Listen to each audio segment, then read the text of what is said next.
వందల ఏళ్ల చరిత్ర కలిగిన హన్మకొండ జిల్లా కమలాపూర్ మండల కేంద్రంలోని శ్రీ సీతారామచంద్రస్వామి దేవాలయంలో ఏప్రిల్ 2వ తేదీ నుంచి 15వ తేదీ వరకు శ్రీ సీతారామచంద్ర కళ్యాణం అంగరంగ వైభవంగా నిర్వహించనున్నట్లు ఆలయ అర్చకులు రామాచార్యులు రాఘవేంద్రాచార్యులు తెలిపారు. శ్రీరామ నవమిని పురస్కరించుకొని స్వామివారి కళ్యాణం నిర్వహించనున్నట్టు పేర్కొన్నారు. ఏప్రిల్ 15వ తేదీన చివరి ఘట్టమైన పెద్దరథం జాతరతో కార్యక్రమం ముగుస్తుందని వెల్లడించారు. హతారం సర్వసంపదాం లోకాభిరామం శ్రీరామం భూయోర్భూయో నమామ్యహం.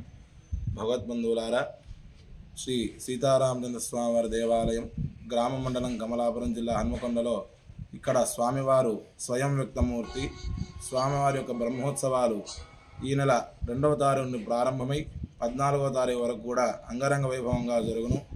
స్వామివారికి 6వ తారీఖు నాడు కళ్యాణం జరపబడును. సాయంత్రం కాలం మరలా 11వ తారీఖు నాడు బండ్ల జాతర, అనగా స్వామివారి యొక్క దేవాలయం చుట్టూ కూడా వివిధ గ్రామాల నుండి వాహనాలు వచ్చి గుడి చుట్టూ ప్రదక్షిణగా తిరుగుతాయి. అదేవిధముగా 14వ తారీఖున మంగళవారం నాడు పెద్దరథం జాతర, అనగా రథోత్సవం. స్వామివారికి రథోత్సవం అంగరంగ వైభవంగా జరుగును. చుట్టుపక్కల 22 గ్రామాల నుంచి కూడా జనం వచ్చి స్వామివారి యొక్క రథోత్సవాన్ని తిలకిస్తారు.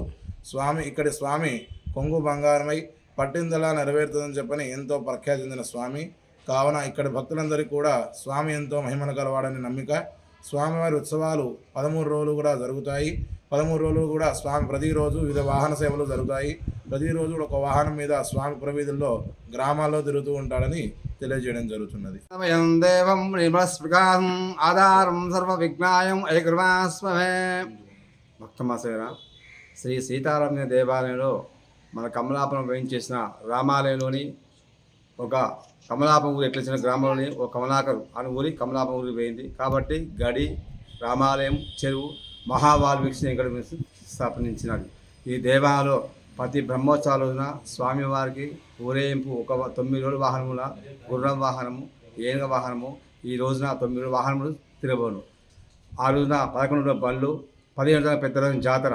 కాబట్టి భక్తులు అధికలు పాల్గొని స్వామివారికి ఉపరించి తీర్థప్రసాదము స్వీకరణ కోరుతున్నాను.